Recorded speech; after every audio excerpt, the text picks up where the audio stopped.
this reversal in a moment. Here we go.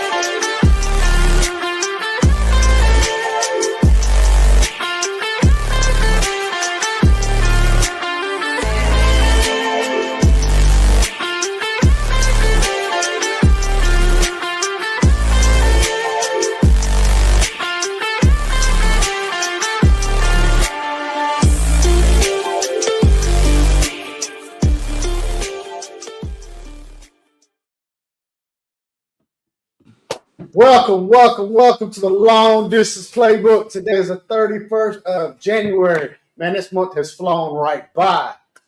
As you can see, I am now back in the studio with my boy Chris. That's right. We're here together. All right, we got my boy Jay out there in Italy, and we got Jeff out in sunny Florida. It ain't sunny, and it's cold. Oh, it's cold down there. What's cold to you? Let me see what it is right now. How about it's not 70 degrees? Well look, it's 56. Oh, if it was 56 here, you know what we'd be doing, right? Y'all probably out there with shorts and stuff. Yes, sir. Yeah, absolutely. Yes, sir. So, this is a very unusual week since we have started this show. We don't have a guest. And ain't no football. No football games to pick.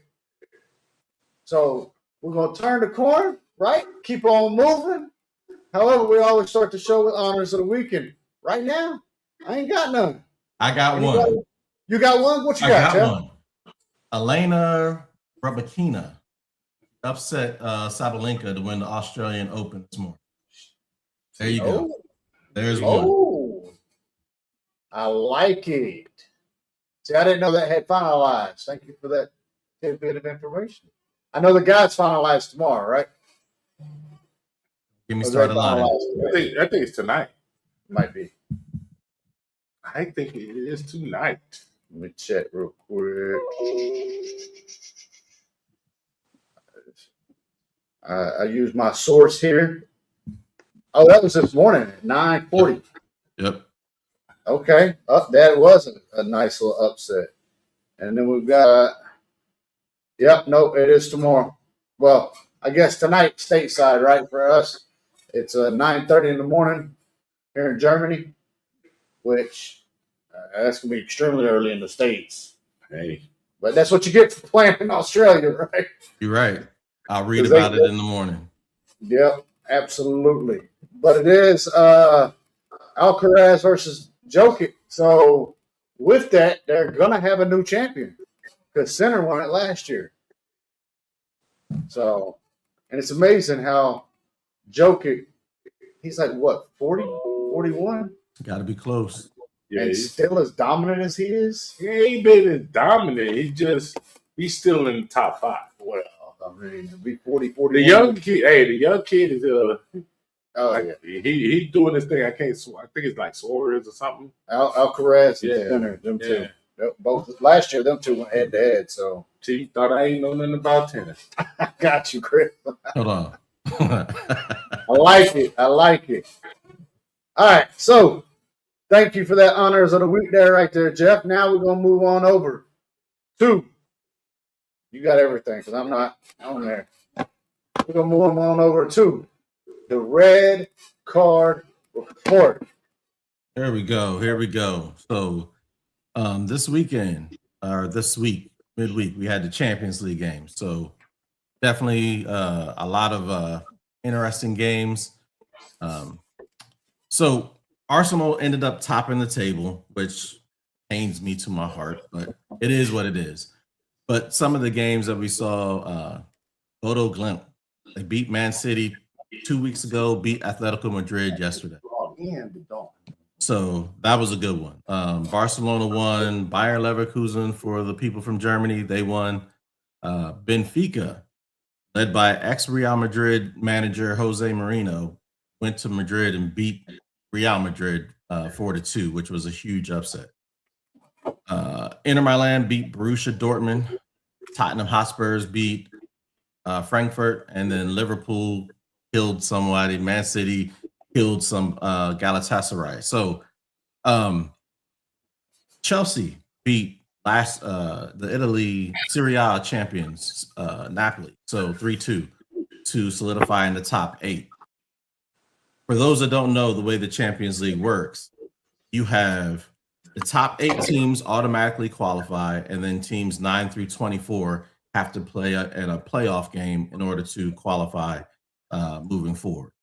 The big reason that the Champions League is so important, both qualifying for it but playing in it as well, is because of the amount of money that's associated. I think I saw it was like $2.8 million worth of money that goes out. 2.8 billion with a B. Billion? 2.8 to like $2.88 billion. That's the prize money. That's a lot of money. Yeah, that's a lot of dough. So after the results, let's see if I can do this right now. So here's how the Champions League, here's how it turned out. You guys see that? Yeah, absolutely. Go ahead. So top 8 teams: Arsenal, Bayern Munich, Liverpool, Tottenham being the surprise team here, Barcelona, Chelsea, Sporting, and Manchester City. Sporting, a little bit of surprise too. Now, control it. in the next game, you'll see in the next round, so you'll see number 9, Real Madrid. They take on 24, Benfica.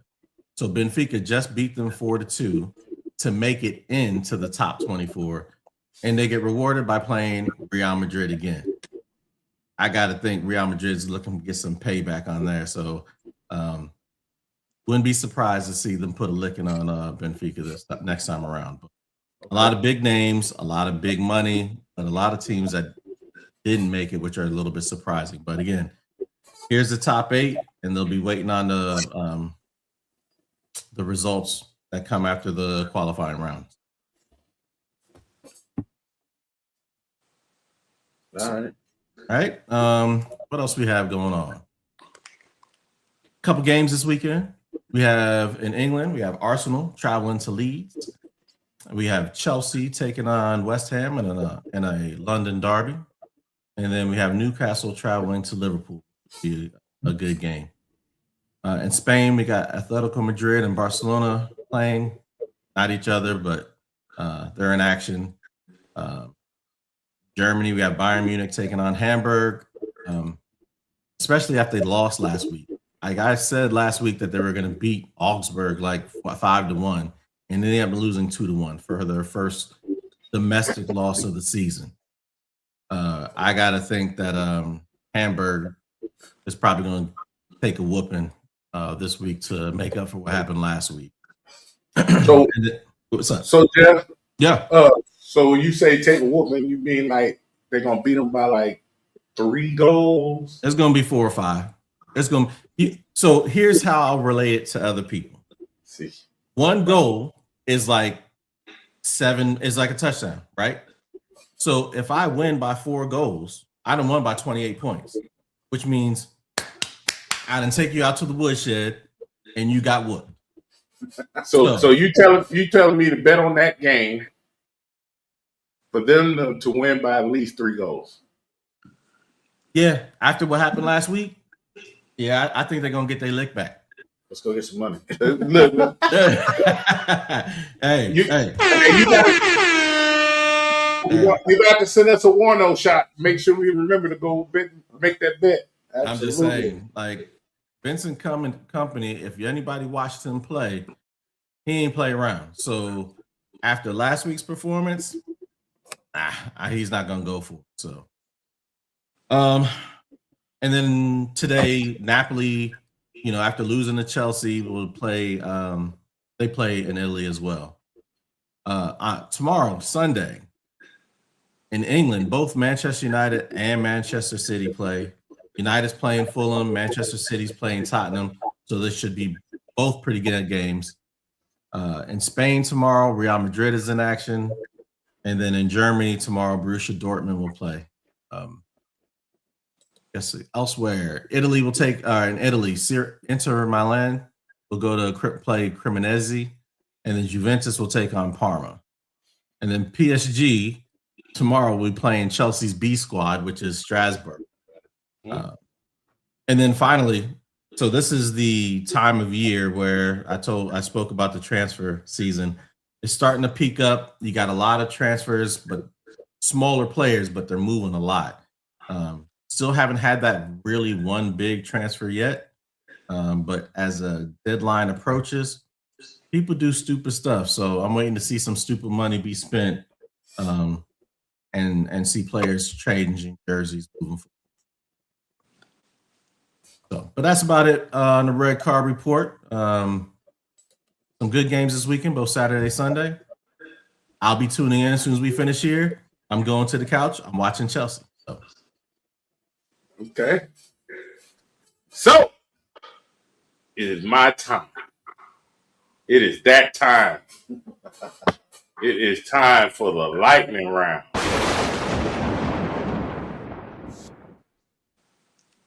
So today we got a lot to talk about that's going on in sport. So since I get to lead this charge, get your horses ready, get your comments ready out there in the comment world, because we're going to start off with the small first. Oh, right? We're going to start off with NBA right now. What is going on, right? So what's been the big news this week? Oh, let me guess. Giannis, the Greek freak, is asked to be traded. Look at Jay's eyes. He's like, what? What? So that means you got a comment before I start talking about it. Let's see what you got to say. So, a lot of people were saying that Giannis wasn't going to be moved. He likes who in their right mind wants to live in Milwaukee? That's the first thing. Facts. Hey. Hold on, wait. I got something for that. We're not going to take shots at cities, okay? All I'm saying is, to your question. The region is cold. Look, to your question. Let me know who wants to go live in Milwaukee.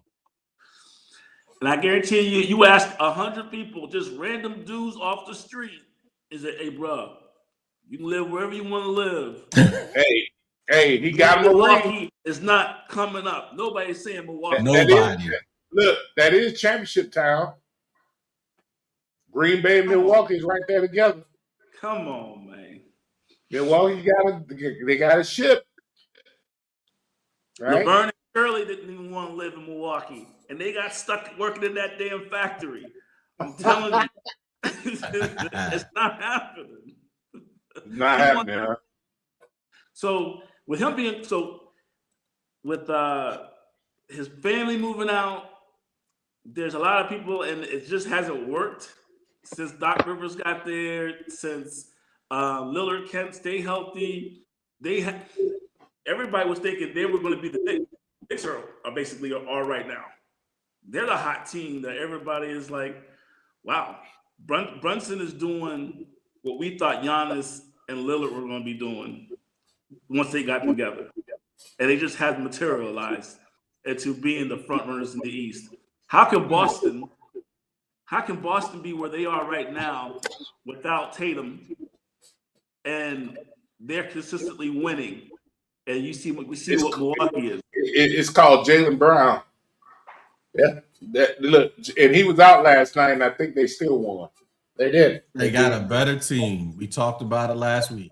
They got a better team. They're a well-rounded team. They beat Sacramento 112-93. So but that's Sacramento. Well, Sacramento's not no pushover. That's true. They're not the Bullets. They're not the Bullets. I got a note on them too. They're the West Coast Bullets. So some of the hot spots that they're talking about they're not even saying sending, Right. teams that are Interesting. they're sending them trade offers is the Knicks. Right now, here's the problem with him going to the Knicks. How? So they are. Don't get me wrong. Would he fit in with the Knicks? I think so. But what pieces you gonna give up to get him? Right. Are you just gonna give up? Say again. You cutting out. Will Cat stay? Well, that's the thing. Do you trade? Do you get rid of Cat, who's playing center most majority of the time, right? And all you're doing is getting a more athletic four. That's what you're getting, right? Or how many draft picks? How many first rounders you gonna give up? It's going to be at least 4. How many did Golden State said they wanted them, and how many first round picks are they going to? So you jump into my next part of that topic. So let's go back to the Knicks 1st, right? The Knicks are already built to be a good team to win, right? Right now, if they don't have to give up much, that ain't gonna happen. Draft pick. No. When I say much, I mean actual player clout. They're gonna have to. Current personnel, but you're gonna have to make the money work. So you're gonna have to give up players. So you're gonna give up something, but you got to. Anthony Towns got to go. OG probably got to go too. Yeah, and that's going to change the whole dynamics of that team. Jeff, you said OG, and did you say Towns too? Yeah. No, Towns got a big contract. I don't think Towns is going to go. I think they're going to get rid of OG, and they're going to get rid of their Iron Man. Oh, Josh, Hart. No. Who? The man the man who has not missed a game in like 2 or 3 years. You got me on that one. Go ahead. The defensive guard. He always shows up. Go ahead. Who you got?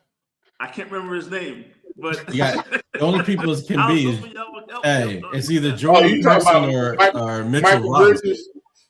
Bridges, that's his name. Yes, Michael Bridges. He would be a good piece to move. That would be but he put the work. He put it's Mikal Bridges. Michael. And for 2, if I'm Milwaukee, I want him as part of the deal. But at some point, you got to make the money work. Like if I'm giving away Giannis, who is a top 5 player, I want serious draft compensation, and I want players who are good role players that I can build around. So I agree too, but here's the bad part of Mikal Bridges. You know he has a real role on that team. And he's a key to that team. A lot of people may not believe it. He don't score the points that you think. But you know how tall Brunson is? Right. But hold on. He averages 16 points a game, though. It's not like he can't score. And he scored a lot when he's with the Nets.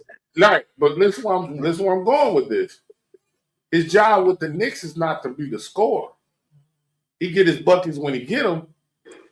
His job with the Knicks is to play the big guards. The big point guards. So Brunson don't get in foul trouble. Yep. And I think with Brunson, because of he's a huge contract too, and I'll look it up for a second.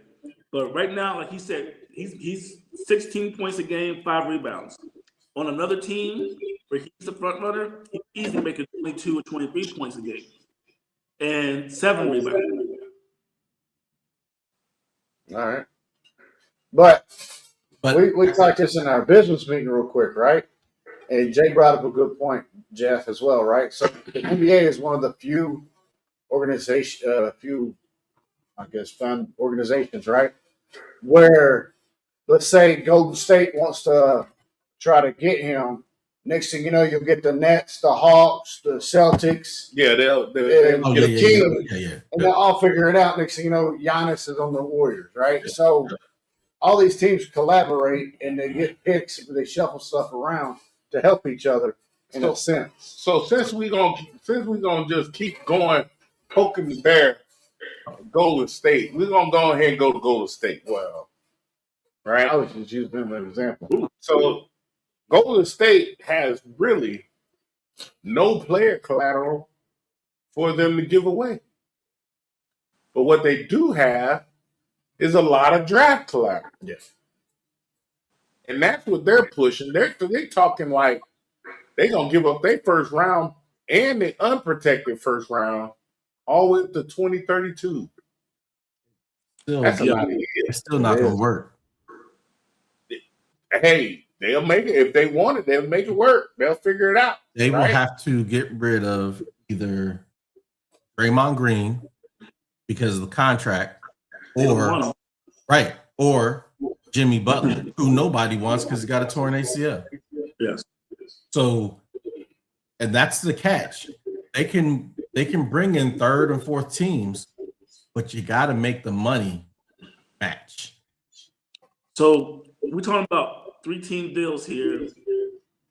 You could send Bridges to Golden State, Giannis to New York, and throw a lot of draft picks down, and that could make the money work because Bridges is making $37.5 a year.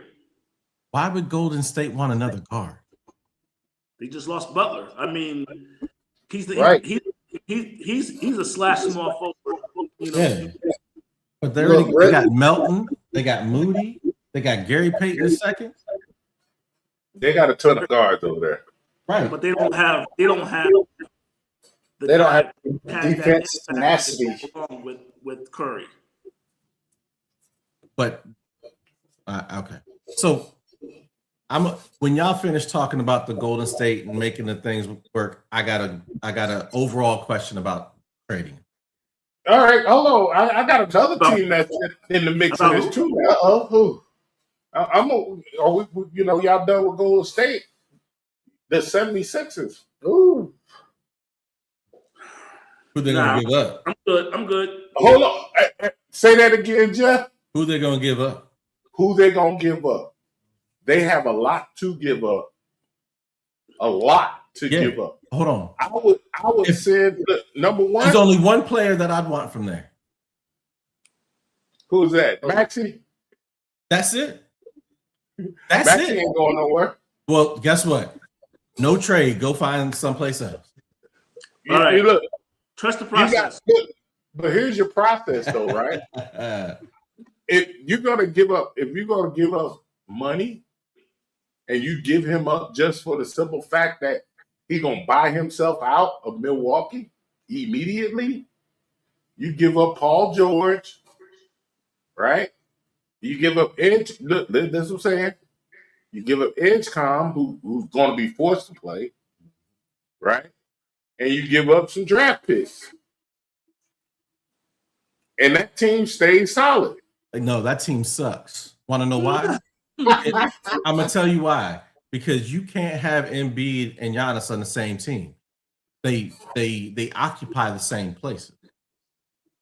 Right? Well, so look, that's just like what they said with LeBron and AD. Mm-hmm. And they won the championship in the bubble. No, because LeBron inside out and AD got inside out. And so does both of them. Giannis just wants you out on the perimeter so he can take one dribble and 15 steps and dunk on you. Like, come on, man. So you're saying the 76ers can move Paul George, Tobias Harris. Yep, that's what he's saying. Not Tobias Harris.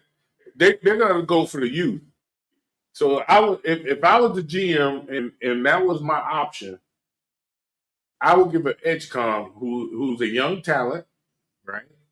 Who can give you 20 points a game, right? And he's a guard. You can start building from that. You already know you're not getting Paul George because he's going to buy himself out of his contract, right? You keep Maxey. You know, like the only problem I see with that trade is, and I know Jeff's going to agree, there's not enough basketballs. I told you. Hey, there's not enough basketballs. There's not enough court. So Because between Embiid, hogging the paint, and Giannis gonna be dunking on Embiid. I mean, so it's not enough basketballs. no. Philadelphia is currently sitting at 26-21. Yeah, but they're in the playoffs. With everything they have, and nobody is fearing them. Yeah, but that's because Paul George and Embiid have both been out. Embiid just got back. Really, he just got back starting like a week ago. So he's been. Yeah, he's actually off the. They're not managing his minutes, so he's getting full game in. So what's that tell you? When they get back and they're able to play, trade them. Trade deadline will be passed by then. Yeah. But I got an overall question about this. Unless you got more teams. Those are the three teams. Lakers. What's your overall question, Jeff? Lakers. My overall question. We ain't even gonna deal with the Lakers. And yeah, so my overall question, and y'all may roast me for that, so I'll put this out there. I wouldn't trade for Giannis. Would all of you would trade for him? Lakers would. The Lakers would trade anything for a star. Yep. And the same thing with the Knicks. Okay. Even if he don't fit the system, no, they're gonna trade for him. The reason why I wouldn't trade, first of all, the Lakers would trade for him because he's a name. He's young and athletic, can play defense, rim protector, so he would fit in their long-term strategy. That being said, he's out for another 4 to 6 weeks with another calf strain. So he's out past the All-Star break. This isn't his first calf strain in recent history. We've seen this before.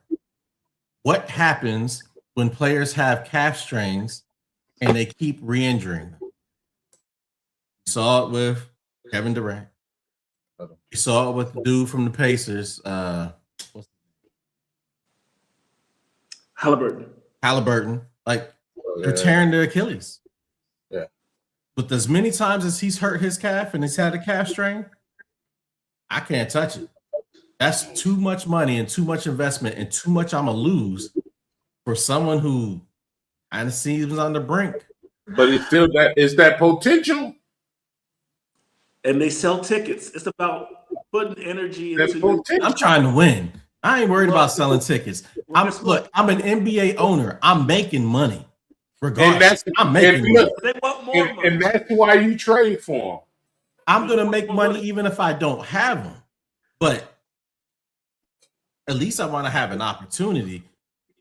This is a second or third calf strain this season. I'm not touching. So moving on a little bit, we're still in the trade topic. Yeah, we're gonna talk about Mr. Anthony Davis. Mm-hmm. Right? You can get him pretty cheap right now. That's what I think. Okay. I have a perfect team for him that could probably give up a number one. Mm-hmm. Number Me two. too. And I bet you thinking the same person I am. You know what? I think we on the same wavelength. Yeah. Hey, here, let me describe this team for you, and I'm not going to say the team's name. Okay. All right. Okay. So they lost last night. Luka had a triple-double against them in the first half last night. And the team that they lost to shot 61% from the field against them. And Ronnie James got in the game against him. It can only be one team. Can we say it? Can we say it at the count of three? Yes, sir. Watching the Bullets. 2, 3. Wizards. Bullets. That's right. I'm calling the Bullets. I don't care. I still call them the Bullets. Trash. They probably give up 2 first-rounders for him. Whatever you think he's worth, the Bullets will pay double for him. Double. But look, here's the bad part about that deal. You trade him to Washington, you know he's buying out immediately. Immediately. They don't care. They I don't know. Maybe not. Maybe he doesn't buy out, right? And here's why. Because they did just make the move of taking Trae Young out of Atlanta, right? Wait, no. You know, hey, he's out. What? Did you know he's out? Trae Young? Yeah, he's been out for weeks. I was not. He's out till past the All-Star break. That's when And they'll look at him again. I think he out with a cap straight too. You talking about? I thought you meant out of the organization. Yeah, I know he was injured. No. Is he really out or he's just? No, he's hurt. No, he's injured. He's hurt. Yeah, he's hurt. Okay, He's hurt. so what was the score last night? Any guess? What, to the Lakers and the Wizards? The Lakers was- and Wizards. Yeah, it was like 141 to 116 or something like that.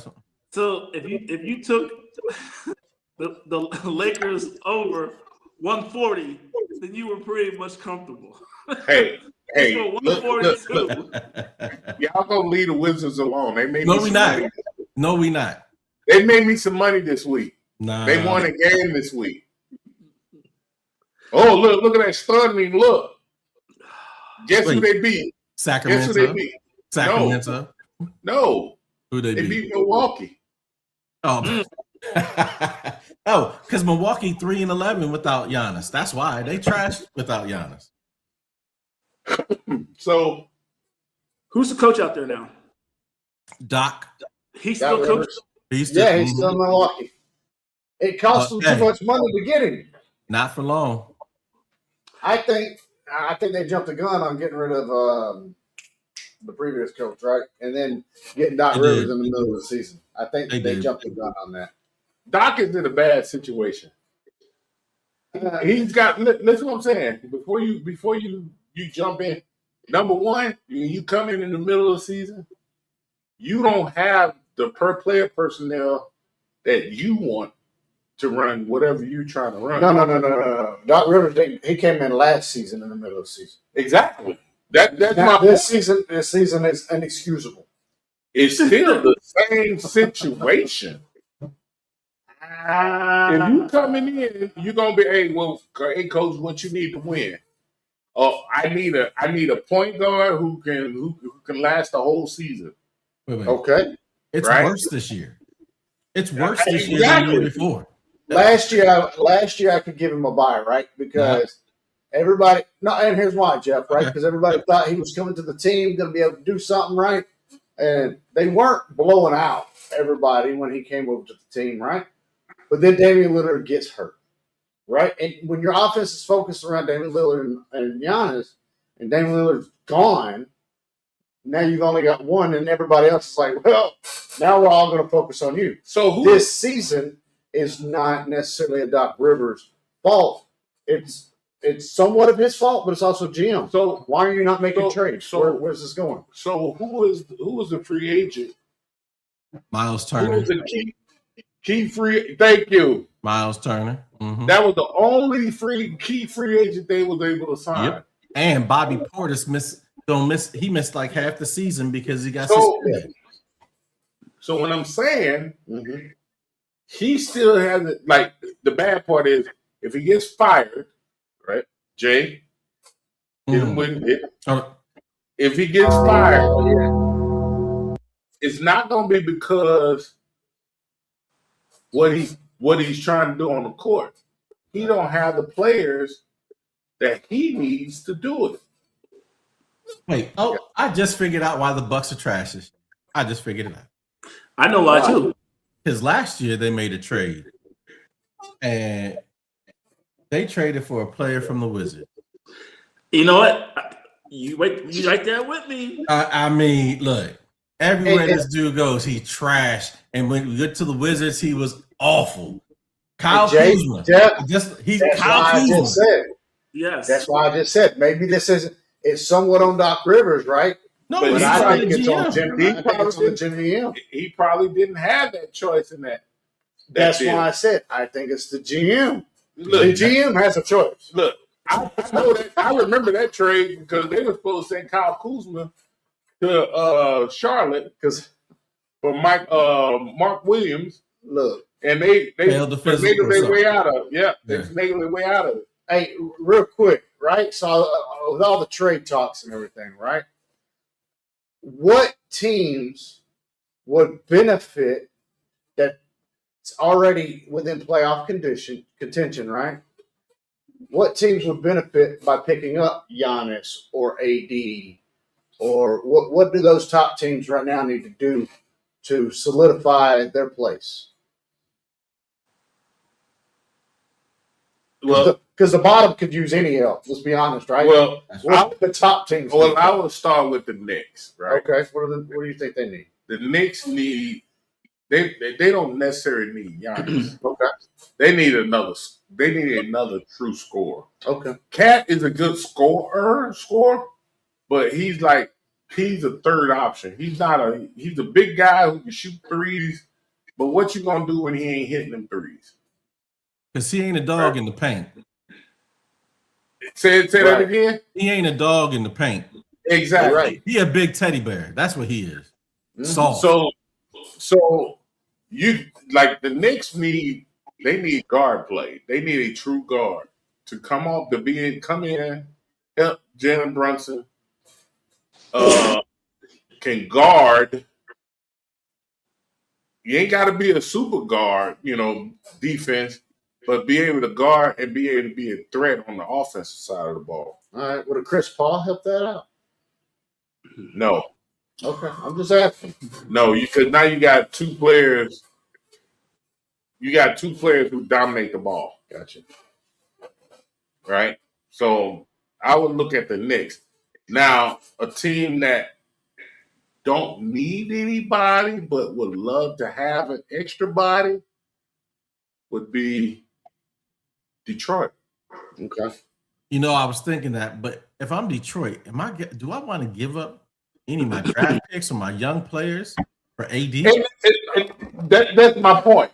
If they don't need anybody, but if you're gonna give them to me, okay, I'll take it. I'll take it. Yeah, I'm with you with that. I think Detroit, Oklahoma City, and San Antonio are the three top teams. Yeah, but Sitting comfortably. When I'm saying but you don't want to even touch Oklahoma City. No. What I'm saying is with those three teams, right? Because they're young and they're dominating the league right now.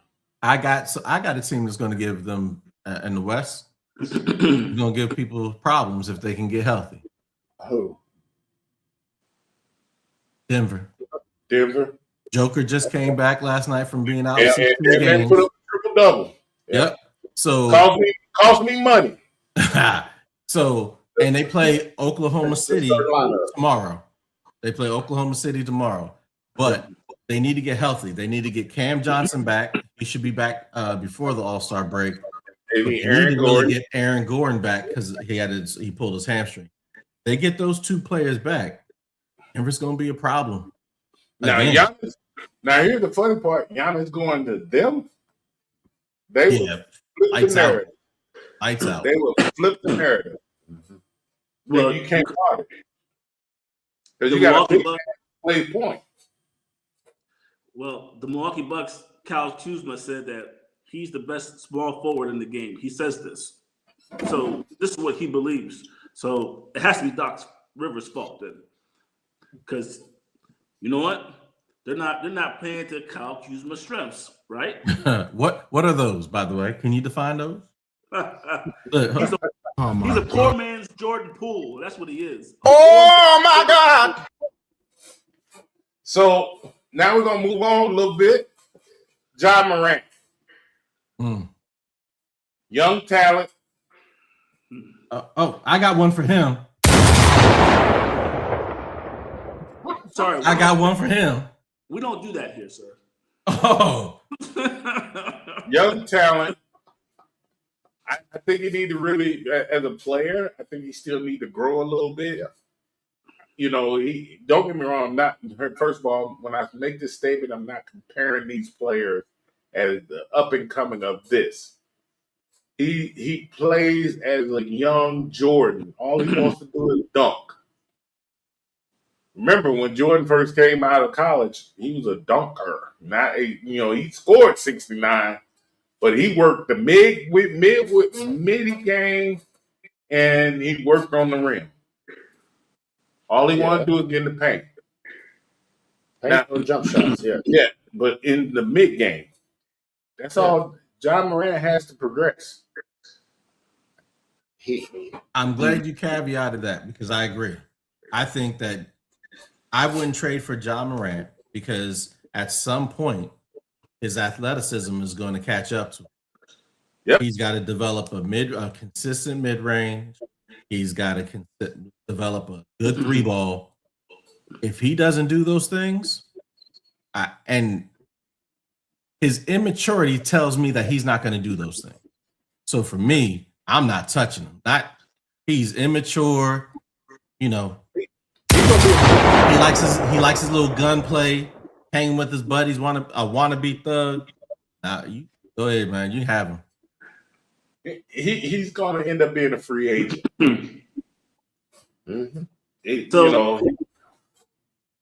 There was stuff swirling around about him going to Milwaukee, and they were going to be coined the phrase Greek and Glock. That's what it was supposed to be. And they trade away Bobby Portis and a couple other guys and let John Morant and Giannis cook. That would be a good duo. I just don't see that happening this year or anytime in the near future. Well, I mean, everything's up for. But what? For grabs, why would any team trade for John Morant? Like, what about his game incentivizes you to trade for him? He needs a coach. Sell tickets. Look, I'm gonna tell you like this. Here's two things he needs. He needed a coach, and he gets his daddy out of the goddamn. He definitely need to get his daddy up out that joint. Absolutely. And I'm telling you, if he get the right coach, like Rudy from San Antonio. Okay. Well, no, not Rudy. What was his name? Popovich. Pop ain't coaching no more. I saw Pop the other day. He ain't coaching. I know. And guess who else isn't coaching? Larry Brown ain't coming out of retirement to coach him like he did Allen Iverson. So, nah. So I'm just saying that's what he needs. That's what he truly needs. He needs number one, daddy. Go, hey, Pop, I love you, but I got to get my career going. You know what? In a positive manner. He need an ass whooping. That's what he needs. That's what he needs.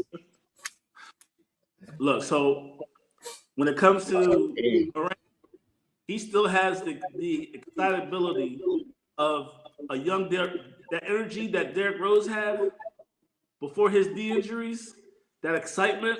If he goes to a team, any team, then they're going to be able to raise a lot of money. They're going to put seats. They're going to put butts in seats. They might not win a championship, but it'll be fun to watch. No. I'm sorry, Jay. That's a bad take. Because given what you just said right there, you should be a Dallas Cowboys fan. You should love Jerry Jones. You should love Jerry Jones. Because guess what? Hey, we'll give you the names. We'll fill the stadium up. We'll make all sorts of money, but you won't win a thing. Nothing. But it ain't all about wins and losses with some of the owners. Some of the owners know, hey, we got to spend this, and this to win a championship. They're like, nope. But guess what? They not like us. They not like us. They not like us. I'm telling you, if we just get an excited player, get a buzz around town, they cool. As long as their profit margin is what what they want it to be, they're fine with it. Look, Well, moving losing money. on. So this week we in college basketball some significance hit actually this week. We started off a week with 3 teams that were undefeated. Now we down to 1. Right. Michigan beat Nebraska. That was a good game, right? too. It was a really good game. Nebraska's winning that majority of that game. And until the last 3 minutes. Here's the key of that game, right? Nebraska had 3 players out. 2. Those 3. Yeah, I thought it was 2, but yep. Mm-hmm. What if they would have played? We might have to look at later in their season to see if they play again because, the Big Ten only they play certain teams twice, and then it's like 1 or 2 they don't play twice. Hold on. But you got to give Michigan some credit, though, because they followed that up and beat Michigan State. See, you got to stop taking my points, Jeff. We just think we on the same wavelength. That's all. We on the same wavelength. Stop taking my point. My fault, man. My fault. I'm be quiet. So right now, if you want to look at the Big Ten, who's the most dominant team right now? You got to say Michigan. You got to. Yeah. Right? Everybody else is playing. They're playing well. Don't get me wrong. They're all playing well. But you got to give it to them. Quick note, Miami of Ohio is still undefeated. Oh, I'm sorry. Yeah. They broke the top 25 finally. Who? They don't play. Hey, but college basketball, we all know, right? Anybody can be a Cinderella at the end of the season, right? No, they're not going to be a Cinderella. So, you got to watch out. So I'm just saying, right? Look, you got teams that basketball's a lot different than football. So you got some teams in disguise. Yep. Look, right? You're gonna have to stop taking my notes, Chris. Because I had the same thing. And me being from St. Louis, I do track the St. Louis Billikens. They are 21-1, right? Mm-hmm. But when you go look at their schedule, they ain't playing nobody. They ain't playing nobody. How many community colleges? How many schools for nuns? How many churches that they beat? They're in the Atlantic 10, but this ain't the old Atlantic 10 where you had, Temple, yeah, where they were doing their thing. So, hey, I'm looking forward to that because he said Michigan. They played Duke on the 21st, so I'm looking forward to seeing that game. Well, actually, if I'm not mistaken, Michigan plays Illinois tomorrow. I thought they played Illinois afterwards. No, tomorrow they play them again. Okay, so they got to play them twice. So both those games, because Illinois, and depending on where that game is, it could be a problem. It could be a problem because they playing in Champaign. That could be a problem. Michigan do not do well in Champaign. They don't. Never had. And then you got Arizona still sitting up top, punishing team. They beat BYU this week by 3 points. I was gonna say I don't know if that's punishing. They're still getting their wins, but punishing is not, to me, not 3 points is not punishing. But here's the funny part. Here's the funny part with Arizona, right? Mm-hmm. They still got to play Kansas. So Kansas, they still have to play Kansas, Texas Tech, BYU again, Houston, and then later on Kansas again, and then number 8 Iowa State. That's the ranked teams that they still have to play. I think they only play in Iowa State once. Yeah, or they only played once already. No.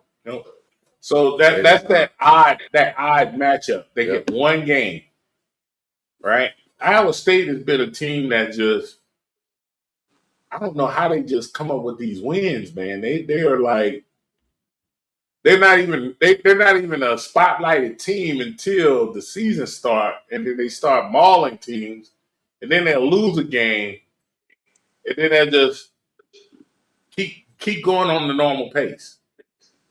So you got a lot of games that's happening right now that, today is a big day. The next 2 days, there's a lot of good games going on in college. Yep. It's going to be fun. So how good is this Illinois team, you think? Well, Illinois' point guard is injured. He's out for the next 30 days. They are very big, number one. They are very big. They're not no short team. And they all can shoot. That's the one thing. They got I think their average starting lineup is like 6'9", 6'8", 6'9" right now. Wow. So do y'all remember this team, could they duplicate that Final Four in '89 when they had Nick Anderson, Kendall Gill, and Kenny Battle? Can they make that run, you think? That's a different team. That was the flying Illini. Yes. This team got gravity problems. Well, look, we'll find out how strong this Illini team is come tomorrow. Well, actually, they're not. You're going to find out. They are a strong team. Right. They just beat Purdue last week. Purdue and Washington. So we'll find out how resilient they are. Let me rephrase that, right? Because tomorrow they have to play Nebraska. Again, early in the season, they only lost by 3. All right. But now it's time they're going to Nebraska. So it's a little harder sometimes on the road, right? But we'll see how resilient they line out and how serious they are, right?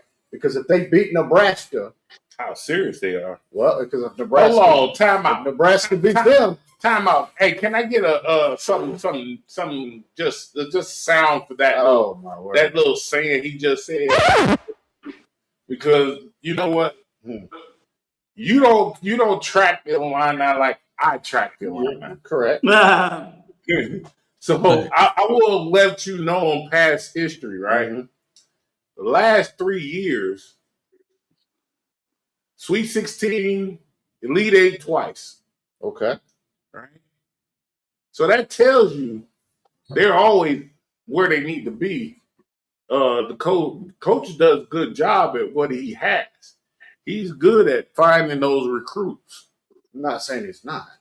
But you saying like you talking to a basketball school like we Alabama in basketball. Alabama. You're not that good. Alabama basketball is like, hey, we here to play. We won last year. Hey, 2 years ago, that's what people were saying about Indiana's football team. So. Exactly. Look, they're not that good. Well, we're not that good. Look, Final Four, Sweet 8, last 2 years. Hey, hey, Mace, this is how Chris is looking at you right now. Bruh. That's how he's looking at you right now. Now, we're struggling this year. Over time, right? Look, if you want to say, don't get me wrong. Mm-hmm. The Flying Illini was a very good team that ran across a very good Michigan team. Mm-hmm. For those that remember '89, but don't forget the 2016 that went to the championship, and the main reason why they lost is they were not big enough to play North Carolina, right? Mm-hmm. So when you look at it, that's the year where they came back from 21 to beat Arizona in the semifinals, right? So when Alabama basketball can do that, get to the championship game, you can have a conversation with me. Okay. But anyway, moving right along. Say, we already know UConn. Well, we're gonna talk about the men's UConn team. I'm letting everybody know right now, if UConn favored to win by 15, take the back door cover. They still gonna win, but they ain't gonna win by 15. They ain't covering. Right now, UConn's not like that. They not like the UNLV running Rebels was back in the day. Oh yeah, they're gonna start 20. They gonna beat you by 40. The Ray They're going Allen. to 30. Yep. Now, the women's, different story. Hey, whoo, That's a boy. different story. Mm-hmm. We go look. I'm calling it on the air. South Carolina, UConn, winners. Ooh, I'd be careful with that. Look, Juju Watkins is not playing. I don't think old girl at Iowa State. She's a good ball player. Don't get me wrong. Okay. She is balling. So, question for you: who's the top two teams in the women in college basketball right now? If I'm not mistaken, it should be UConn and UCLA. UCLA. Yeah. Not South Carolina right now. I look. South Carolina's got some. Somebody about 30 points. Look. Look. All I'm gonna tell you is this, right? The years that Dawn Staley has been at South Carolina, note the phrase. Phenomenal job. Note the phrase. I can actually tell you her name. The years that she's been at South Carolina, she has did a remarkable job at getting them girls ready. Yep. Mm-hmm. You think what's happening right now is going to affect her going into the tourney? No. I don't think it'll affect her. Oh, it's going to affect her. She's going to shift gears on you. It'll affect the players.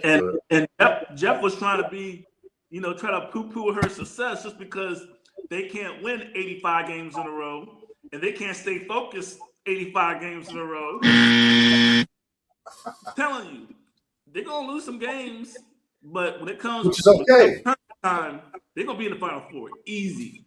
Easy. Well, that's because the field. But again, to Chris's first point, UConn, it's UConn. To me, it's UConn and everybody else. Like, UConn has had one close game all year. I was against Michigan earlier. They won by 3. Outside of that, they haven't had a game that they won within double figures. So they wearing people out. They played Iowa. Iowa's number 8, beat them by 26. UConn different this year. That's the Iowa without Caitlin Clark. I'm just saying. I don't care without Caitlin.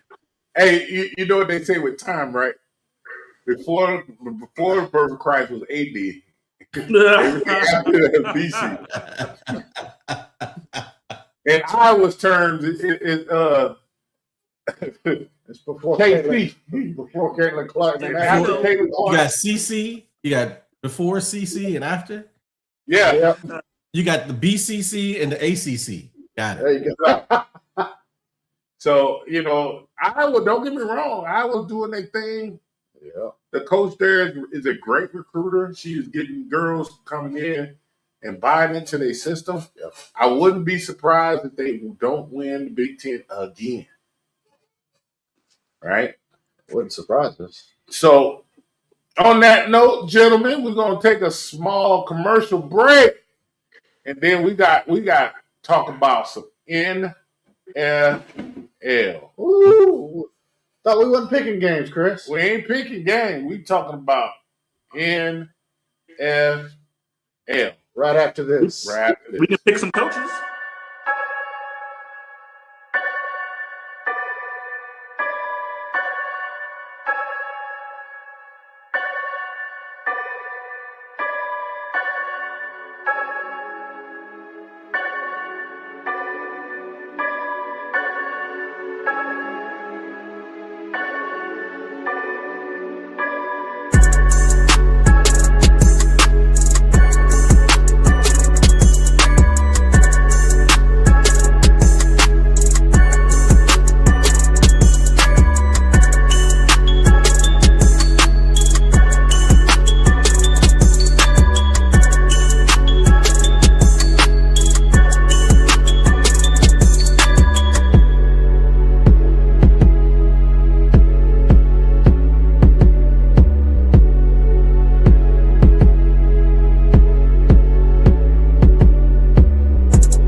We're back.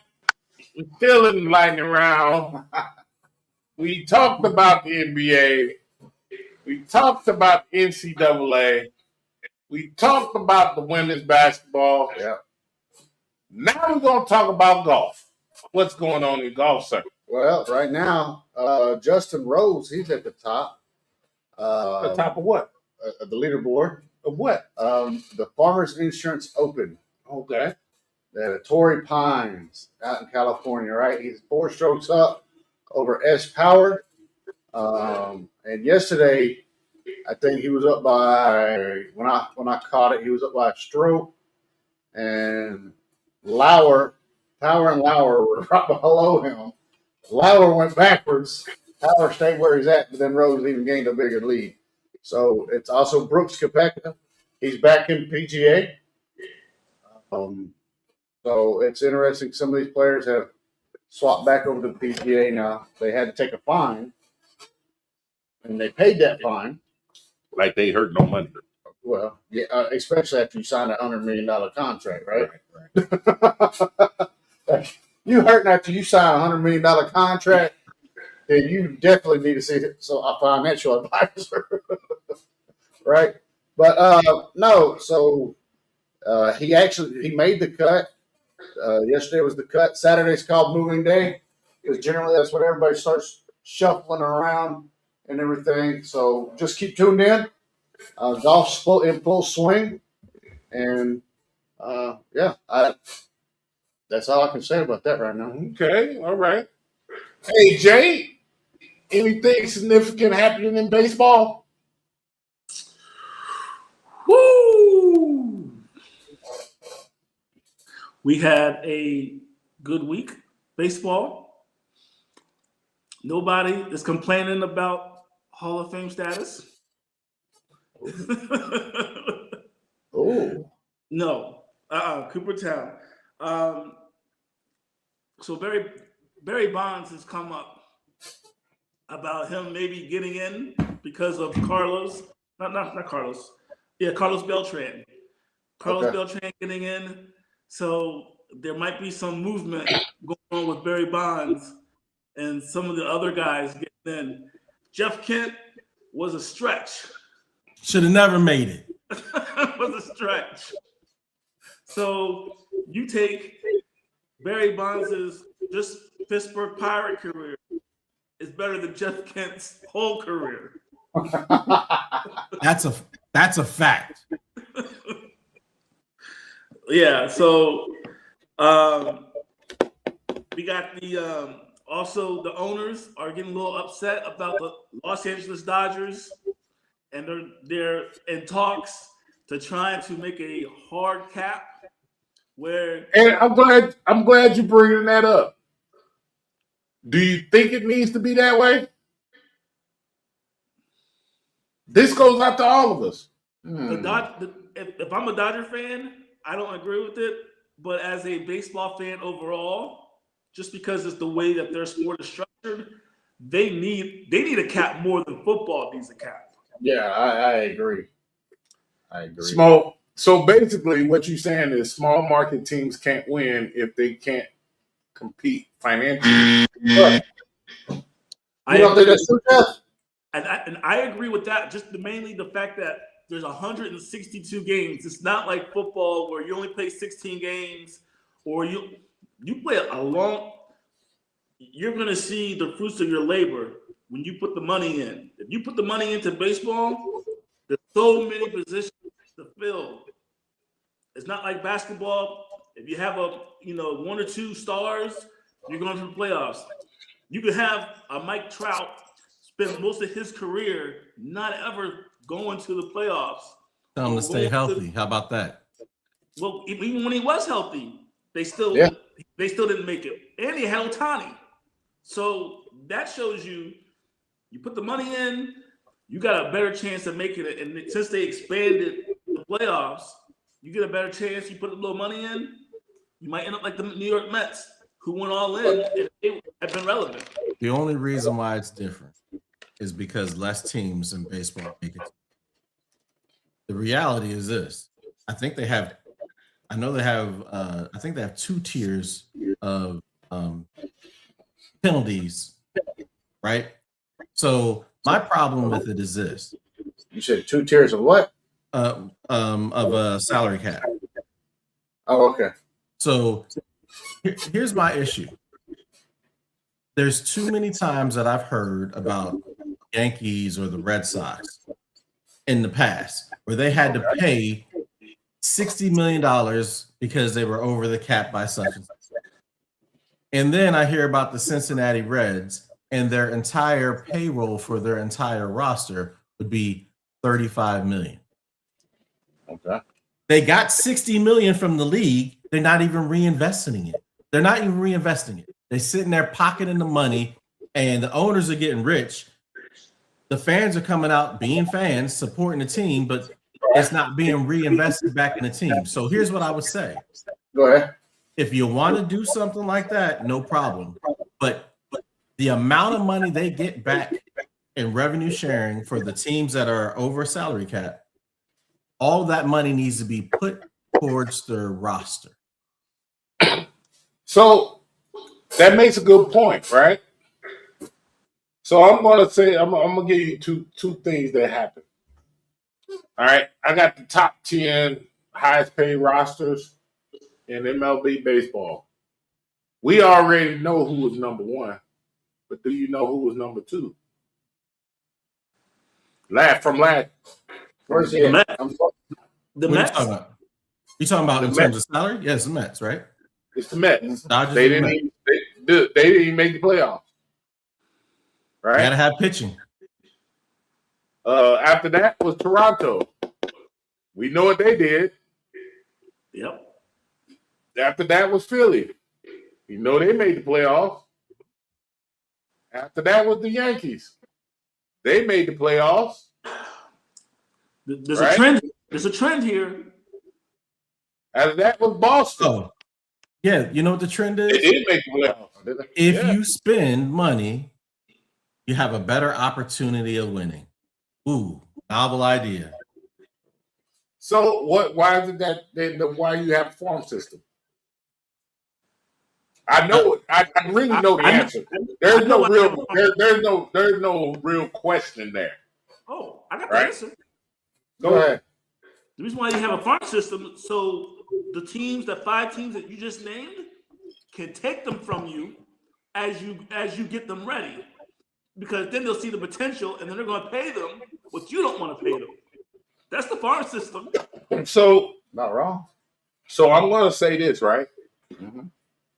And here's where I was going. That's why I went to this question. Out of the 4 teams that made the semifinals of MLB playoff, 2 of them were small market teams. Seattle and that city y'all said nobody wants to play basketball in, Milwaukee. Right? So here's the problem that I see with baseball, right? Here's my problem that I see in baseball. I develop a player. Let's say example. I take Jeff. I draft Jeff. I develop him in the minors. I get him up to the pros. Mm-hmm. He does great. The odds on me re-signing him is very little. But why is that? Because Magic Johnson's going to pay you triple what the other team's going to pay you. Because nobody wants to live in Milwaukee. Well, I ain't talking about just Milwaukee. I'm not talking about Milwaukee. I'm not even bringing up that small market. I'm talking about Miami, right? Who there? They have a better odds because guess what? They don't have state taxes, right? Same with Texas. Texas, Mm-hmm. right? You can't keep your homegrown talent. The Astros have been kind of successful over the past 5-10 years, I would think. And I'm glad you said that too, because they're number 10. They're number 10. Okay, so Tell me the bot. How many teams in MLB? 30? 32. Okay. 32. So tell me the bottom 5 teams. In baseball, No, in terms Money. of money, yeah. Oakland, Cincinnati. Cincinnati, Yep. But imagine that. Kansas City. Okay. Damn, it's funny. I'm doing this off the top of my head too. Should be Arizona, Oakland. Okay. All right, so you want to know the bottom 5, right? Yep. You got Miami, Cleveland. Tampa Bay, Cleveland, the White Sox, and Washington.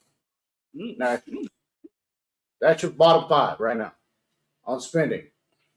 And look, out of that 5, only one made the playoffs. Well, there's only what?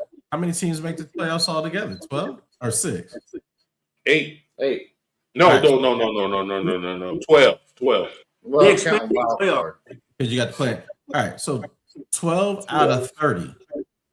And out of those 12, you had one of those is a bottom 5 spender. Yep. 2. 2. Then, Cincinnati. Then let the team. Cincinnati You know not what? really bottom. They're mediocre. They're mid. All right. They're 20. So here's a problem that I have, and this is just in general. I do not like the fact that the powers that be have put. I don't like salary caps. To me, that is an un-American thing. Hey, we live in a capitalist society, right? So why is it that certain people, there's no limitations on how much money they can make? CEOs and what have you. Hey, these owners of these franchises, there's no cap on how much they can make. Is anyone sitting there saying, hey, you got to throw that back in the pool and get no? But when it comes to but when it comes to the players, we feel different. Why is that? Because if you don't put a cap on it, in 10 to 15 years, the salaries are going to be way too much, and that means ticket prices are going to be tripled to pay for those things, and the fans are going to get pissed off about paying so much. They're already paying how much for streaming services to watch how many games. You got to watch this. You got to order this streaming service. You got to order this, that, the other. They're getting fed up. So having to put out so much money. Wait. So you mean because they're going to have to pay for streaming services like the NFL, because you're going to see a game on Paramount and you're going to see a game on Netflix and you're going to see a game on Prime. Look, hold on. They already got a salary cap. They get paid for that. My point is, he's saying for Major League Baseball, if they don't have a salary cap, then all these streaming apps are going to come into play and you're going to have to pay to watch baseball. I'm saying the NFL already has it, and they've had a salary cap. And they have the hardest salary cap in all of professional sports. Hey, can you hit that buzzer, the Family Feud buzzer? Hold on. No, I got to do this. Hit it. I'm giving you that buzzer, Jeff. Only reason why is those streaming services are paying the MLB to stream their games. You mean NFL, right? More money. They're getting the money to play those games there. Yeah, but you're missing my point. My point is, Jay said, if you don't have a salary cap, the prices are going to go so far up that they're going to have to put the games on these streaming apps, so the streaming apps will pay the teams. I'm saying, if you look at the NFL, which already has a hard salary cap, not a soft salary cap, they were already doing it. Right, they're already doing it. You have so many games. The game is so much different than baseball. You got 160 plus playoffs, and it's just they do have, but they do have revenue sharing. Yeah, they do have that. Now the bad part is you. And this is the part I agree with you, Jeff. They got revenue sharing, and it should go to that money should go to the players, right? Now, granted, you haven't seen. Damn, in my lifetime, I don't remember a team in Major League Baseball in my lifetime move from city to city. Hey, well, wait? One of the teams you mentioned is getting ready to bounce. Is it Oakland? Is it Oakland leaving? Oakland's leaving. The A's. Yeah, Yeah, the the A's A's getting are ready to bounce And you know why? because the fans wouldn't come out and support them. That's why. That's one. So they wasn't making money. That's They weren't one. making they weren't making as much money as they wanted. And they're still using the Oakland Coliseum. Yep. Well, That's the biggest issue. they weren't getting the amount of participation from fans that they thought they were going to get, right? And then, like you said, they're still using the Oakland Coliseum. And they said, "Hey, can we?" Because everybody knows that if you watch baseball, right, and you watch any team, you can tell the A's just don't have a lot of fans out there, right? So when they asked the city of Oakland for a new baseball field, the city of Oakland's like, "For what?" Las Vegas is like, "Hey, bring it here." So if I'm the owner, right, and I'm not spending a lot, right, but I'm not going to spend a lot if I'm not getting the fans, if I'm not bringing in, right. Yep. And then the city doesn't want to help my ball club out. Yep. Yet another city does. I'm I'm gone. gone. All right, so here we go. I just looked it up, and I'm looking at 2024 revenue compared to 2025 payroll plus tax. Miami received $317 million in revenue in 2024. But the 2025 payroll plus tax was $86 million. Yep. Same for Chicago White Sox, $277 million in 2024 in revenue, $87 million on their payroll. Like, so it goes all the way up from 30 to when does it actually? All these teams. Everyone's look, from the numbers I'm looking at, everybody's making money. But you got to understand too, right? The Major League Baseball team, right, also has to fund their minor league teams, So, right? You open a can of worms. I'm just saying. So, somebody, tell me what 317 million minus 86 million is. I mean, it's too much money, and we ain't gonna never see it in our lifetime. So, right? How in the world can you tell me they can't sit there and fund? Okay, all the lower leagues when you pocket in that type of money. Yeah, you know who's going to pocket that? The Los Angeles Dodgers payroll surpasses $375 million to over $417 million in 2025. And they got deferred payments. But look at it this way. In 2024, their revenue was $752 million. And their opening day payroll in 2025 plus tax was $549 million. So guess what? If I make this amount of money and I put this amount of money in, hey, I'm putting it back on if I can make it, I'm putting it back towards the team. Hold on a second, hey, Jeff. Now I just looked at it and it said the Dodgers revenue hit $1 billion last year. So I'm looking at 2024 revenue to 2025 payrolls. So I'm not looking at 2025 payroll to what their revenue to their 2025 or 2026 payroll at the beginning of the season. Wow. See, so look, baseball is right around the corner. We've been going to spring training next month. Yep. Right? But y'all know what it is, right? Y'all know what it is, right?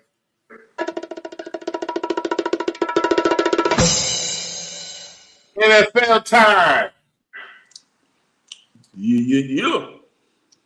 So we're gonna start with the biggest topic in the room, right? Because there's a topic in here. What topic is that, Chris? It's called Bill Belichick. Oh.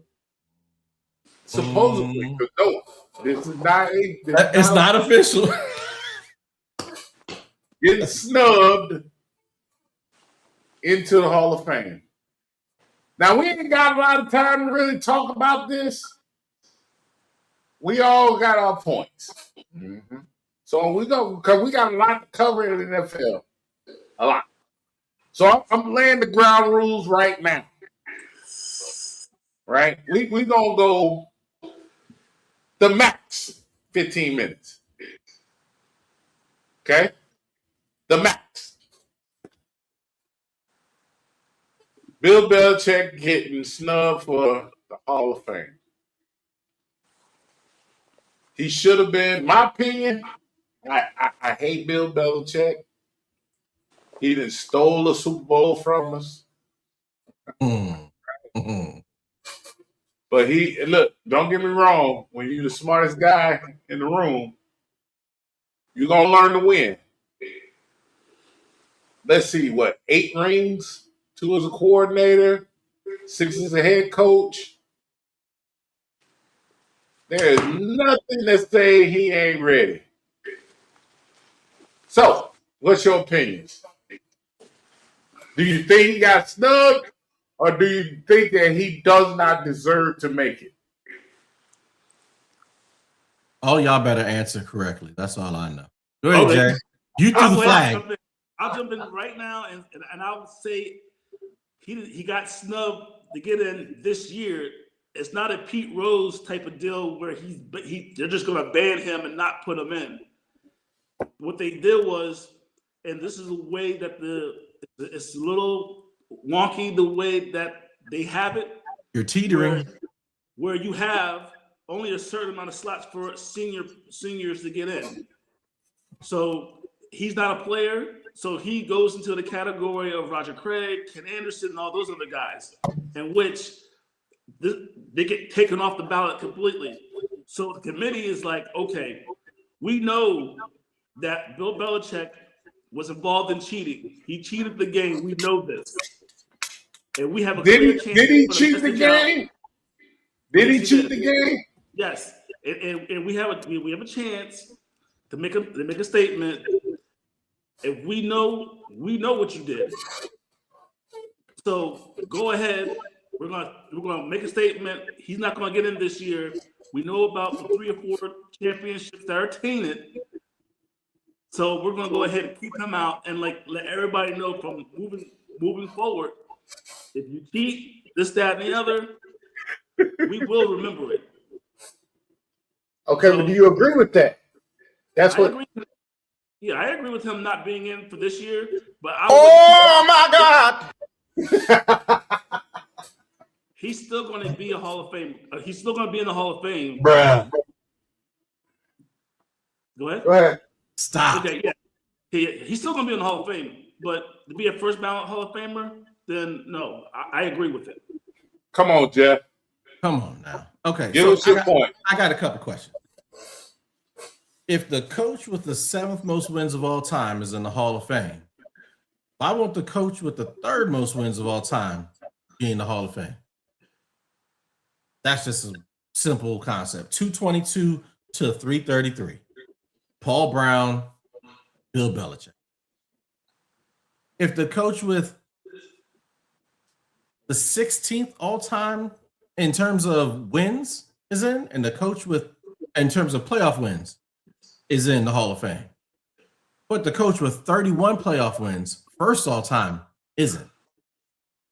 A coach with 2 Super Bowl appearances, 10th all-time, in the Hall of Fame. But the coach with 9 Super Bowl appearances, first all-time, isn't. Who was that? I looked it up, and I don't remember the name off the top of my head.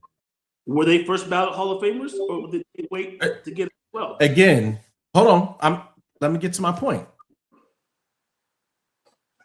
But the coach with the most Super Bowl wins of all time, right? So if you take any one of those 4 things and you say you want to hold him out, cool. But when this person is number 1 on all of those things, come on, man. they're holding them out, and this is, to me, they're making that excuse saying, "Oh, it's because we have these other players that are going to fall off." They should have taken care of those players a long time ago. That's crap. They're doing to him the same thing they did to T.O. because he wasn't good with the media. He was always obstinate and standoffish and what have you. And so they said, "Hey, we're not going to let you in on the first time." They made T.O. wait 3 times. It's crap.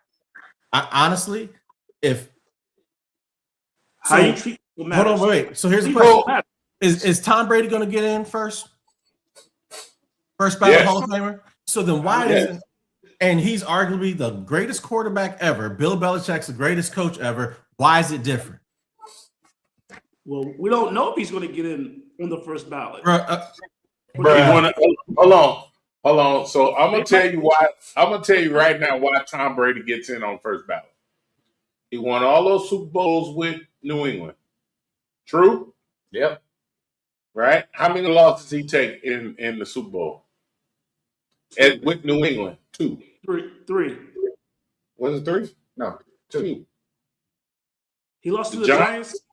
He lost to the Giants twice, right? Yeah, that's the only time he lost. Was Giants. Who did Nick Foles beat in the Super Bowl? It wasn't the Patriots. Oh. What? I don't think it was the Patriots. But anyway, let me continue with my thought. He left New England, went to Tampa Bay, and did what? He won with a loaded roster. Loaded roster. He still won it. But he still won it. Yeah. You give him credit for that. You give him credit, yeah. Look, he had a loaded roster, but without Tom Brady, and you put in another quarterback that's let's say this. You put his name on top of it. You put Joe Flacco there. Okay. Yeah, it was the Patriots. Oh, he lost 3 times. Yeah. So you put Joe Flacco in Tampa that year, right? You think he'd win it? If Bruce Arians there's no hold on, excuse me. There is no criteria of the type of quarterback that he is. Do you think he win it?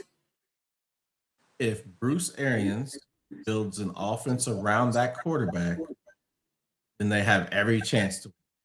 If you remember the season, because I'm here.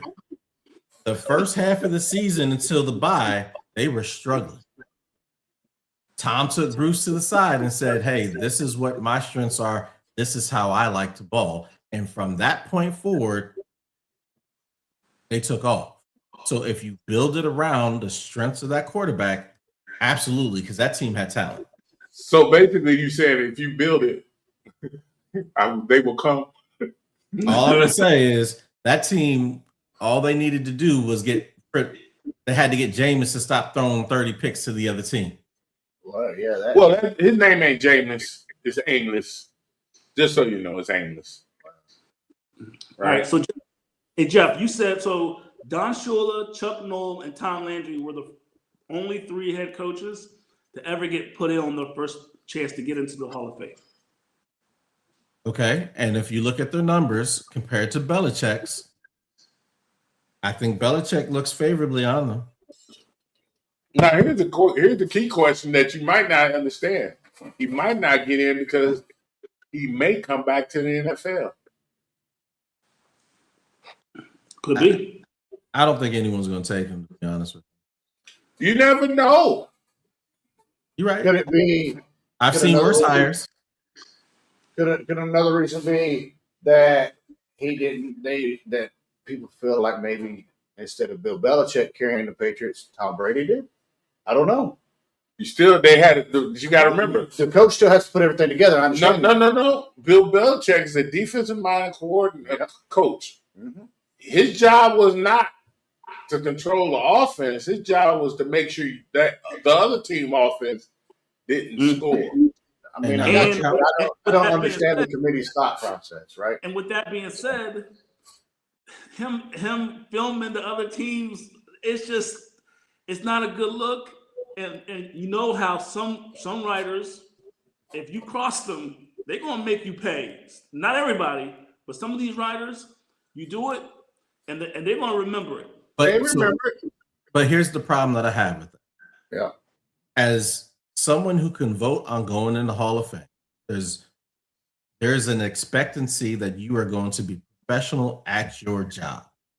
If you are holding personal grudges based on stuff that's taken place in the past, and you can't do your job as a professional, you shouldn't have a vote. I agree, but people do that all the time. It doesn't make it right. So when it's not right, you 100%. call it out. So Absolutely. you're calling that That's what out. we're doing. Yes, sir. Throw out his press conference. And they found that under his watch, they were deflating balls, they were videotaping the opponents, Practice. and they knew the rules. Now, it's one thing they don't catch you, but when they catch you, and the committee is like, man, they did a disservice to the league on those championships. And it would have been nice if the league would have stepped in and did something when they caught them. At least put the hammer down on Bill Belichick, because he never paid for anything. Then make sure you have that same energy when Tom Brady comes up for first ballot to get voted in, because they won't. He has to know. Make him like Barry Bonds. You never know. He knew. Treat him like Barry Bonds. Look, instead of firing the ball boy who was deflating the balls because Tom Brady wanted them to, right? Look, if you're going to give him all the success, or if you're going to hold the coach responsible or accountable like this, Tom Brady deserves the same energy. Well, and we'll see. I We agree. only got a couple of years left. We don't know yet, right? Until it happens. So Yeah. if it happens, Jeff, then that'll be a different conversation, right? We're going to be talking about it. We're going to be Right. talking about it. So for me, not Tom Brady. I mean, to me, Bob Kraft should have been held accountable for it as well. Yeah, they made Oh, him go to a massage parlor. they paid a fine. Yeah, they paid fine, and then they said, go to a massage parlor, you'll be fine. So okay, so Belichick didn't pay a fine. It was only the owner, right? It's fine. The organization. The organization. Now you look at Bountygate with New Orleans Saints. They suspended Sean Payton. They didn't For all suspend year. Bill Belichick or anybody. They should have been suspensions handed Well, down. But Hold on. That's totally two different situations. two different things. Yep. Because you're talking about intentionally trying to hurt somebody. Yep. Well, I'm not. And I'm not money saying that. involved with it. I'm saying Mhm. he actually was penalized. I'm talking about he was suspended. They actually, the person that did something wrong actually had to. Yeah, but watch the team play. the reason why Sean Payton got suspended was because they were trying to injure somebody Yes. on purpose. And That's again, different, because now you're talking about assault and battery, not a game, Absolutely. right? That's up to the coaches. Now, enough on Mr. Bill Belichick. I have a good question. I hope y'all ready. Go ahead. So we still in the lightning round, ladies and gentlemen. This is the special edition lightning round. Absolutely. Brian Flores. I think he's being blackballed. This dude he's had a top 10 defense every year he's coached. Even when he was the head coach of Miami. But he's stuck at being a DC. Nobody is giving him an opportunity to be a head coach again. Right? So we're moving on to talking it's about. not over yet. It is not, but he look right now. I think he's interviewed for 3 jobs. Well, it's not over because the Cardinals and the Raiders still don't have coaches. Well, They haven't hired nobody. but if he ain't on that list, He might be. I don't know what the list looks like. I don't have the insight. and don't get me wrong, I definitely don't want him in the NFC West. Crazy. He still has a lawsuit pending against the NFL and the owners. So you want him to take the Raiders job if it's offered. Oh yeah, not the Cardinals job. Not the Cardinals job. Oh, okay. Would that affect your team? Hell yeah. Hell to yeah. He won't coach again. He won't be a head coach again. He won't be a head coach again. I'm just throwing that out there, right? You are correct. This guy has done a great job, and he still has not gotten another opportunity. And we, in this coaching cycle, we had one coach leave from one team, go to another team. Matter of fact, we had multiple coaches go from one team to another team. Mm-hmm. And you telling me this guy has no chance to be a head coach? All those coaches that went from one team to another team and they sucked on the previous team, they got one thing in common. They suck. Well, two things in common. and they don't look like Brian Flores. I'll give you that. You said it first. When you said blackball, the first part of that is the whole reason why this is different. Black coaches and black coaches know this. They are not afforded the same time frame as white coaches are. And then once they fail once, teams are extremely hesitant to give them a second opportunity. I agree with that, with the exception of Mike Tomlin. I mean, of course, he didn't fail. He had a winning. Well, hold on now. He had a winning season. But when you say fail, what's the ultimate goal? He didn't win a playoff game. It depends, because Jay said it was about making money. No, he won. He won playoff games. Yeah, but he hadn't won a playoff game since what, 2019 or something? So the same time where he didn't have a quarterback. I mentioned that last week. He ain't had a good quarterback since 2019. So the ultimate goal is Super Bowl. So when you sit there and you say, like, you gotta have the tools. Mike Tomlin's the exception, though. Oh, he's the exception. No, what I'm saying is, out of all the black coaches that have been fired, right? He wasn't fired. Number one. Okay. Mutually agreed. Yes. Jeff likes that, right? He wasn't fired. He mutually agreed to leave, okay? Because nobody can hire him until his contract is over with Pittsburgh. Well, they can, but then they're going to pay Pittsburgh. They got to pay Pittsburgh. Right? They're going to give him draft. So it's smart on the organization not to hire him. Well, they did it with Gruden. Because then I'd have to pay them. Didn't Tampa pay for Gruden? Yep. Yeah. Tampa did, yes. And they won a Super Bowl. So it's the Bill Belichick rule. Yeah. It's the Bill Belichick rule. How you think he ended up in New England? Yep. They traded for the coach. Yep. So Jeff, to piggyback on what you're saying, there were 10 open spots, and I'm looking at the faces, and you're saying there's been 7 spots filled, and I don't see Omar Epps. Nobody looks like Omar Epps. Raheem Morris. They not like us. They not like us. They not like us.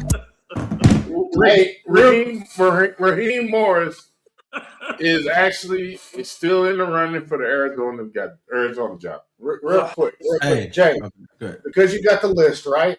Can you do me a favor? Can you go by each team that had vacated their head coaching position and tell us who filled that position? Okay, so Arizona is still open. The Atlanta Falcons, the Dirty Birds, Kevin Stefanski, and that's a bad hire. That's a terrible hire. Yeah, I agree. Sorry, Mace. I apologize, man. I apologize. I forgot. All right, so the Baltimore Ravens, Jesse Minter is now the new coach of the Baltimore Ravens. We'll see how that works out for them. Joe Brady to the Buffalo Bills. Come on. He was their offensive coordinator. And okay. Cleveland's open. Raiders. No, it's open. not. Todd Monken. Oh, sorry. Cleveland. Todd Monken is the OC from Baltimore, right? Yeah. So now he goes to Cleveland. He's now the head coach over there. This is the one that kind of surprised everybody is the Miami hire. Jeff Hafley. So does anybody know his credentials? Why was he Miami's finest? They believe to run. So the funny part about, if I'm not mistaken, this the coach that never been a coordinator, never been a head coach at any level. Hey, so look, I'm putting it out there now. If Miami playing anybody, Picking anybody. I'm taking anybody. He said, "I'm taking the field." Maybe Jeff Halfley has the written and the complete copy of the Epstein files, and he threatened to show them if he wasn't hired. Maybe that's what it was. The New York Giants, they got John Harbaugh. That's a good hire. Everybody pretty much probably thinks that's a good spot for him. But then you let Pittsburgh Steelers, you let one mic go for another mic. And last time I do a mic check, my mic check doesn't sound good because both of them guys are the exact same. Their numbers, the Super Bowl, their wins.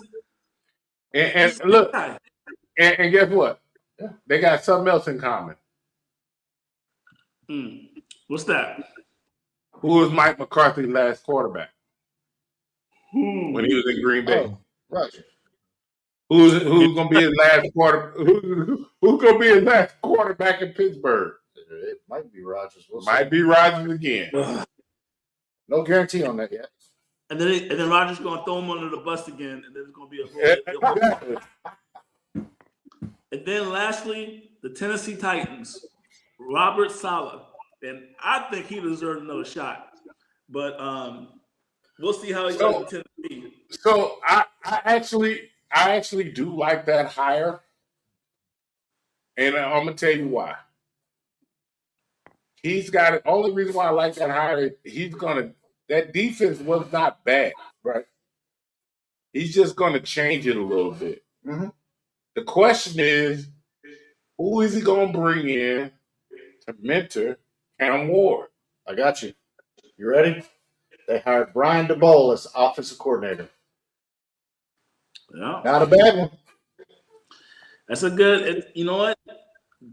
Jackson Dart looked good this year, right?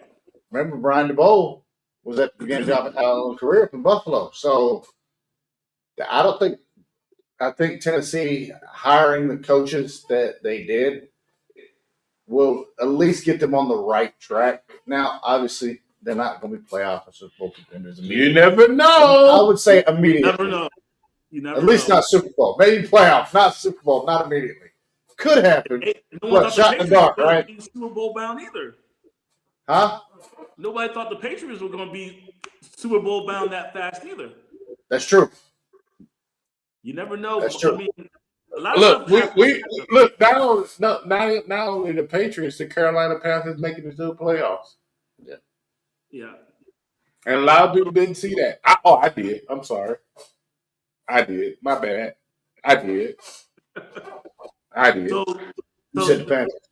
So Robert Saleh getting hired for Tennessee is bringing excitement because of his interactions with Jacksonville coach Liam Cohen.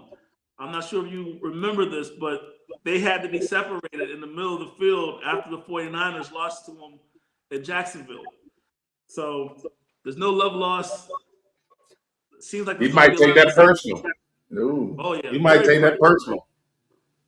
Yes. So look, come on, continue. Oh, that's it. That's it. Those are the 10 teams. There's 2 teams left that really nobody wants to go coach. So let's talk about why nobody wants to go coach. So we're going to start with Arizona. I'm going to tell you this, right? Mm-hmm. They only have one real problem. Bidwell. Quarterback. Bidwell.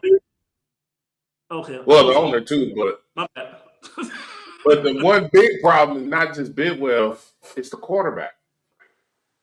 You got to, if you're going to keep Kyler Murray, you need to bring in somebody who can work his strengths. Yep. Is there a problem with his height? Hey, what's the coach in USC? What's his name? Lincoln Riley. Lincoln Riley made Kyler Murray Heisman Trophy winner. Yep. Lincoln Riley made Caleb Williams a Heisman Trophy winner. Lincoln Riley made Baker Mayfield a Heisman Trophy winner. What'd that tell you? Tells me he still can't make USC relevant. Well, that's his recruiting department there. That's the recruiting department. But if you think about it, you need somebody who can work with him, who can get him in that frame. Come on. I have a question for Massive. So you just went through, I think it's 10 vacancies and 8 have been all filled, right? Right. Okay. Now, my math, again, may be a little bit funny, but the NFL, 55% of the players at least are black. Mm-hmm. But then when it comes to coaches, why aren't we seeing that same level? I thought it was like 73%. Wasn't it 73%? I said at least. I don't know. Okay. Yeah, it's the 70. So why is it the coaches, the amount of coaches in the league, why isn't that similar ratio? We can look at coordinators too. I bet you that's marginally better. I have an answer for that. Okay. When Mike Tomlin went to go for the head coaching position in Miami said he was the perfect candidate. They liked his answers, they liked everything about him, but they said they thought he was too hip hop. Too hip hop. Hip hop. No losing record in how many years? 19. Yeah. 19. Wow. And look, he not only did he follow a Super Bowl winning head coach he didn't get fired, he retired. Yeah. Mm-hmm. He on CBS right now. Mm-hmm. Right? Look, guys, I'm looking at these hirings right now, right? And I'm going to go ahead. I got to say this at this beginning of we didn't even have the Super Bowl. All right, but I'm going to go ahead and say I need y'all to pray for my Falcons next season, right? Because let's see, we hired Kevin Stefanski as the head coach, right? We hired former Browns offensive coordinator Tommy Rees for the same role. Hired Dolphins special teams coordinator Craig Ackerman for the same role, and hired Bears assistant general manager Ian Cunningham as the general manager. So here's the question you need to understand. If they trade for Gabriel Dillon, you're going to have a problem. I think you're going to have a problem. The writing is on. Thank you. No. Listen what I'm saying. Let me go ahead and finish the thought. You're going to have a problem. Because guess what? You are taking the same problem from one team and bringing it to the next. Yep. I think he already has a problem. I think Stefanski's he's rowing upstream because sugarcoat it. Atlanta is black. Atlanta's black. Hey, did you see the press conference? Mm-mm. They was like, "Welcome to Atlanta," and all of like the memes was the song. Welcome from to JD. Atlanta. Yeah. So I mean, Matt Ryan. So where the players play, right? So he's immediately at a disadvantage because everyone just saw what he did to Shador. Mm-hmm. I'm gonna tell you that is not a good look, and so that's why even more so, Matt Ryan. They better make the playoffs. I'm gonna tell you, I thought that was terrible. I think it's tone deaf. I almost think the owner did it to, hey, let me put Matt Ryan in here because he's beloved, and then when we make this decision, the blowback won't come at me. It will go at Matt, and they won't do but so much because they like him. That's a terrible decision. But the thing is, what did he do as his first, hire when Matt Ryan got there? Who did he hire? Exactly. So look, Now we got to move on a little bit. The Raiders. We got a couple of minutes, guys. Let's get this. Can we move on? Really, that's how we gonna do? Look, So so Las Vegas Raiders. the Raiders, you know they're going to get the first round pick. We already know that. They're taking the number 1 pick, right? So you've got to find you've got to find a coach that can make sure he's ready day one. Well, here's the thing: they still got Geno Smith under contract Yep. for at least 2 more years, right? Granted, he's not the answer, Correct. but he can get you through the season or half the season, and you can get Mendoza up to speed, ready to go. Yeah. Right now, I ain't saying that it's not a possibility that Mendoza can go in and slap some people around, and he take advantage of the youth that they have at receiver and line at tight end, and he might be able to make Ashton Genty a real force in the backfield. You know, you don't know. I disagree on this one. The Raiders are a team that need to go a little old school. Draft Mendoza. Don't play him the first season. Just don't even put him out there. Try to build your line. Try to do all the things you need to do to prep the team so when he does touch the field, he's not going to get crushed. You know that ain't going to happen, right? You said what? No, that ain't going to happen. 0-6. Look, but that's my advice for them. Right, I agree with you on that. I agree. Don't get me wrong. I agree with what you're saying. But 0-6, people are going to be calling for Mendoza. They're gonna have a big sign of Mendoza. If they go 0-6, they'll just say it's another season as a Raider fan. That's what all they'll say. Okay. Okay. You know, they don't think about it. Think about it like this. They got young receivers who are fast, right? They got a generational tight end. If they can keep him healthy, they have. Don't get me wrong. I'm not saying he's a question mark, but he's a question mark at the running back. Ashton Genty. We don't know what he's going to be able to do, right? What problems they have? Offensive line. Absolutely. What the other problem they have? They got to get that defense better. So me telling you, I think they need to go into that draft with the thoughts of we're going to rebuild both at the same time. Try to get younger. You got 7 picks. But with that, that's what I'm saying. With that, you've got to get the right coach. You got to get the right coach. So who you think will be a good coach? Look, this is a Brian Flores moment. Yes. I know you're going to shake your head. Could be a Brian Flores. I know this. Look, hear me out. Hear me out, Jeff. Hear me out. He goes down there, and the first thing he does is turn that defense around. I got one. What if Brian Flores gets the head coaching position and he brings Raheem Morris in? 2 different styles. 2 different styles. Could work. It could work.